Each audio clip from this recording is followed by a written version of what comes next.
Hello, storytellers and readers. Welcome to another episode of I'll Read That, the show where your stories get heard. Whether you're an unpublished author, a self published independent, or just someone who wants someone else to read their story, this is your space to shine. Each episode, I'll read your submitted story aloud, giving it a voice, giving you a platform, and most importantly, a chance to grow. You'll get feedback from fellow writers, from readers, and other creatives to help you sharpen your craft and develop your storytelling to the next level. So, if you've been waiting for someone to say, I'll read that, you found your place. Submit your story, get heard, and let's grow this together. Don't forget to like, comment, and subscribe. And if you got something worth sharing, well, you know what to do. We're back with Thassodar Jax, Galactic Ranger by David Jace. We are now in part 5, chapter 4. Taking in a Show. Section 14. Species Log. Human Jax Earth. 2010-06. On the subject of entertainment, humans enjoy a wide gamut of activities, both intellectual and physical. Some are competitive, some narrative, some focus on self-challenge, some pleasure. Essentially, almost any activity humans are capable of doing, some humans will do for entertainment. Their largest forms of mass entertainment are athletic competitions and narrative performances. Huge amounts of resources and currency are involved in these endeavors, making them some of the largest industries on their planet. The top performers in these industries are celebrated, often on a worldwide scale, and command huge salaries for their work. The masses of patrons for these events vary greatly in number, but taken as a whole, the entertainment industry serves nearly the entire species in one form or another. Humans find entertainment to be an extremely important aspect of their existence. So much so that many humans actually have trouble setting their entertainment aside for activities that are more critical to supporting their society, or even sustaining their own individual lives. They are generally known as gamers. Section 15. On the south side of the city, a large, modern looking warehouse bore the sign Black Hole Vending. Inside the tall metal roll-up door sat a long, refrigerated truck beside a pile of open crates as tall as the vehicle. The parking spot was bordered by a room-sized refrigerator on one side and a row of small offices on the other. Inside the office at the far end were two couches and a wide wooden desk.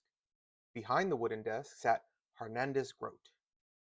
Grote's two lower arms rested on the sides of the soft black leather office chair. His upper arms were folded behind his head. Thick, red-haired fingers intertwined against the short, bristly red hairs of his head. So you think this movie house would be a better first target? Bruler Schold crouched on the pillow of the left-hand couch like a rabid twilight beast, a dark glitter in his eyes. Grote trusted him about as far as he could throw him, though as he thought about it, considering Schold's small size, Grote could probably throw him pretty far, which is how far away he would prefer him to be. But he knew they needed his technological talents, so he kept his mouth shut and his eyes open. The small being was a dangerous one. They call it a theater, and it has people in great numbers, sitting in the dark watching stories. It would be far easier than some widespread camp where we have to go looking for each one. It's closer too.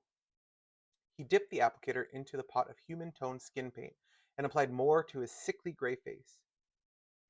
At least it looked sick to Grote. He assumed the skin tone was standard for Schold's race. He did have to admit, though, that Schold's sense of style was as sharp as his mind. The dark human clothes with the high neck he'd acquired looked good on him, even complemented the gray skin. Human clothes wouldn't fit on Grote, at least not without some major modifications. His comfortable vest with the proper number of armholes for his species suited him just fine. He rather thought the red looked nice alongside his hairy red arms, too. What do you think, Hermes? You've been on this planet before. You know this species. He turned his attention to the other being in the room. Lounging on the second couch, one leg crossed over the mid-joint of the other one. His two arms stretched wide across the top of the furniture. A metal walking staff, topped with a pair of feathered wings, leaned against the couch beside him. He was so still he could almost be mistaken for a statue, or if his eyes were closed, that he was sleeping. Grote knew from long experience that his stillness was deceptive. He'd never seen a faster moving species. Despite his advanced age, he said his curly hair used to be a blonde color, but it had been silver for as long as Grote had known him. He trusted Hermes a lot more than he would ever trust Schold. Hermes took a deep breath and shrugged. Hermes took a deep breath and shrugged. I knew humans theater a long time ago. Kind of introduced them to the idea, actually. But it's been far too long for my experience of them to relate to the modern version. In my day, theater was a huge part for the entire city. Everything shut down to attend, and everyone attended. It's probably still a popular draw to humans.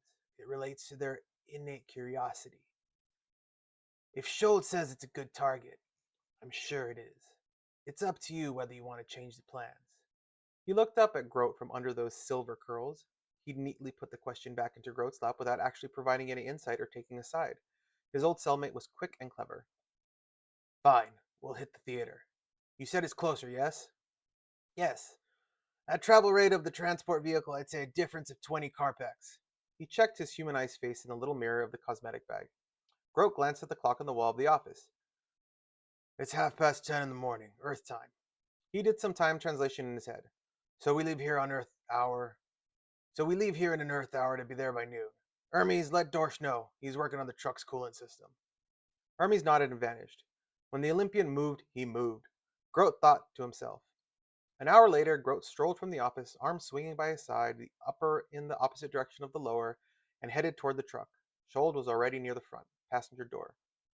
He leaped to the wheel shield, which was a foot taller than him, and flipped off of it into the upper section of the vehicle's door. He swung himself around the door and into the cab out of sight. Grote reached up with one arm, grabbed one of the handles on the back of the big truck, and hoisted his sizable mass up to the floor of the back section. Inside the sealed rear of the truck stood a mass of tentacles, writhing in several directions at once. Some holding sharp tools, others wielding sheared bits of metal. Above them all rose a pointed, rubbery skin mantle. Mr. Dorsch, how is the equipment? The mantle turned from within the tentacles, which all paused as Dorsch gave Grote his full attention. All good, I'm just cleaning up. Thought I'd add a touch of scent so we know when it's on. How'd you feel about a day-old fish? Grote tried not to imagine the smell of day-rotted sea creatures. He had a strong stomach, but that was not on his menu. Let's skip the smell, it's time to go. Dorsch lifted one tentacle to the top of his mantle in a salute. Do you mind if I ride back here on the way out? The human seats in this truck aren't very comfortable for me. Back here is more comfortable? At least there's room to spread out. His tentacles slithered in all directions, touching opposite walls of the chamber, and closing in as much of the space in between to demonstrate. Suit yourself, just make sure the gas isn't on. That would be the best nap I've had ever since I was arrested. Nap later. We need you at the other end. Oh, before you go, did you hear the joke about the three humans walking into a tavern? Grote closed the back gates of the truck on the joke, shaking his head. Dorsch was a talented engineer and a decent being, but their humors did not always align. Grote climbed into the cab, moving to the back section behind the front seats. He would have trouble being mistaken for human, so kept out of sight. Hermes drove the vehicle, and Schold stood in the second seat, holding onto the safety ribbon for balance. Drive! Scholl's estimations had been accurate. 3 carpex later, they arrived at the target. Grote glanced at his watch. Noon. They were right on schedule. There's the back door, Schold instructed, and Hermes guided the rumbling vehicle to the rear of the building. He backed the vehicle up to the loading shelf so that the back doors would be closest to the building's exit. All right, Dorch, I will manage the loading area, said Grote as the trio walked the length of the vehicle. Schold, interrupt their equipment and cause a distraction. Hermes, use that quick tongue of yours to invite them out here. If you can bring them in small groups or a steady line, we should be able to load them with no problem. We know the plan, Schold snapped back over his shoulder. I could just step on him, Grote whispered to himself. It would be an accident, like stomping on an annoying reptile. They reached the back as Dorsch opened the back doors with a yawn. The door of the theater opened, and a scrawny young human walked out, holding a large bag of refuse. The youth dropped the bag and stared at Dorsch, whose tentacles spread wide, wrapped around the handles of the open door. Hermes stepped up. Good day, sir. We're the promotional team for the new Alien movie. Where should we... Grote stepped forward and swung a two-fisted punch. One large, gnarled fist hit the side of the human's head. The other one caught him right in the chest, where most of their organs were. The youth's body didn't know whether to fly sideways or backwards, and settled for spinning in place into a crumpled pile on the ground. He was at least unconscious, but Grote didn't care about the details of the moment. These humans are too fragile, he grunted. What'd you hit him for? Asked Dorsch, holding up two high-tech selector rifles. We have tranquilizers. It's more fun when it's personal. Groat flexed his arms and caught the rifle. Dorsch tossed to him. Go talk to the humans, Hermes. Dorsch and I have things here. He picked up the human by its clothing and carried it to the truck, handing it off to Dorsch, who took it to the back. Shold and Hermes entered the building. Groat checked his rifle to make sure it was on the tranquilizer setting. He checked the local time on his chronometer. Quarter past the hour. So been abducting species long? Dorsch asked as he returned. Groat looked sideways at him. I'm kidding, don't shoot me. Don't tap me, Groat shot back. He puts you on the edge, doesn't he? Groat took a deep breath and snorted it out. Yeah, he does. A moment passed. Groat looked at his watch. Dorsch looked at the sky. This is a charming place, all in all. I'd like to see their oceans while we're here. Groat resisted the urge for a moment, then looked around. Yeah, I suppose. A nice variety of colors. Last planet I was on, all shades of blue. Not counting the prison, of course. Of course, prison doesn't count unless you're in there. And then all you do is count. Groat chuckled. That's funny, he acknowledged. Thanks. I came up with it in prison. Groat laughed. It was a guttural grunting sound. What's taking them so long? He stepped forward and eased the door open to look inside. Down the hall, he could hear the voice of Hermes coming closer. Right this way, ladies and gentlemen, for your complimentary popcorn and snacks. Again, we apologize for the equipment malfunction, but we're committed to making things right for our valued customers. Groat let the door close and stepped to the side. As the first humans came through the door, Dorsch and Groat raised their selector rifles and motioned them into the truck. The first frightened few complied immediately. It wasn't long, however, before a human did not go quietly. A young man in a military uniform attempted to grab Groat's rifle. He wasn't strong enough to take it from him, however, and Groat grabbed him by the throat with one of his other hands and lifted him off the ground, the rifle still aimed at the other people as they trooped into the truck. His gnarled fingers tightened around the throat of the human as its face turned purple. He heard a soft sound, and the man went limp in his grasp. Dorsch had shot it with a tranquilizer. Groat tossed the body of the soldier just inside the doors of the truck. Keep moving. One of you drag that one to the back if you want to do me a favor, he chuckled. As the last of the crowd went through, Shold and Hermes checked in through the door. How many was that? 163. Counting the one you hit, Hermes responded with a godlike smile. Good. 14 more rooms to go. The pair turned back into the building, and the truck's occupants began dropping to the floor, unconscious. Groat checked his watch and called after them. Hurry it up, will you? We're behind schedule. Halfway through the 1 o'clock hour, they finished loading the truck. How many total? Asked Groat as he squeezed his body into the two small human back seats. 1,864. Groat nodded, satisfied. It seemed the movie house had been an acceptable choice for their first target after all. Not that he was about to tell Shold that. Hermes had performed well. Two including him would be another mark in Groat's favor. 16. Thassodar stood in the center of his living quarters, surrounded by floating digital screens. In addition to the original files on the four escapees, he had added local newscasts from around the world, live satellite feeds, crew manifests of inbound ships, and a galactic information feed. He was moving from one to another, watching for clues or information. He wasn't sure if he hoped to hear news of their recapture or some clue of their landing on Earth. Tonight, 6 o'clock news headline. The Senate hears arguments on the new budget. An entire movie theater of people have gone missing, and cats may actually have more than 9 lives. Stay tuned because tonight's news is now. Thassodar turned toward the screen, lowering the volume of several of the others to focus on it. He waded through the various commercials, tapping his fingers against his thigh. A revolutionary new weight loss program, a carpet cleaning service, a new season of a television show, and a shampoo ad. The news started. They began with the national stories, and Thassodar leaned over to check the satellite feed while he waited. Now, on to our big local story of the evening. Finally, he devoted his full attention to the screen. A local movie theater mysteriously went empty today during their matinee. Suzanne has the story. The cameraman cut to a shot outside one of the large multiplex cinemas in town. A woman in a conservative aqua blue suit was on screen with a microphone. Thanks, George. According to police, the cinema was hosting a special matinee showing of the new live-action film version of The Island of Dr. Moreau, when suddenly, everyone just vanished. The police say they had no leads and there's no sign of foul play, but that they are making it their top priority. According to online ticket sales, there were over 1,800 people in the theater. We'll have more information as soon as it becomes available.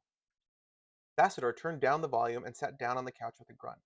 The lack of information was the most concerning part. Despite having no actual clues, something within him tightened up with certainty. This was Groat's doing, probably with the help of other escapees. Making 2,000 people disappear without a trace was a lot to ask of one individual, even Hernandez Groat. And that is the end of part 5, chapter 4. Um, Again, I always gonna apologize for my reading. I'm reading this for the first time with you guys, so the voices and all that stuff. It's just how I read it in my head. I don't usually read out loud. So I'm liking it so far. Everything's pretty great. You know, we're gonna see what's coming up. We're gonna see kind of how this story develops. I want your comments. I want your critique. I want to know what you think. And if you have a story that's just itching to be read, I want to read it. Send me your unpublished or self-published works, the email address in the description below, and you might be the next featured artist in an upcoming episode of I'll Read That. Help me build a community where we all support each other, writers supporting writers, readers supporting writers, new genres are explored, new art is explored, and every story has a shot at being heard. Don't forget to like, subscribe, and comment. It doesn't cost you anything. It only helps me out.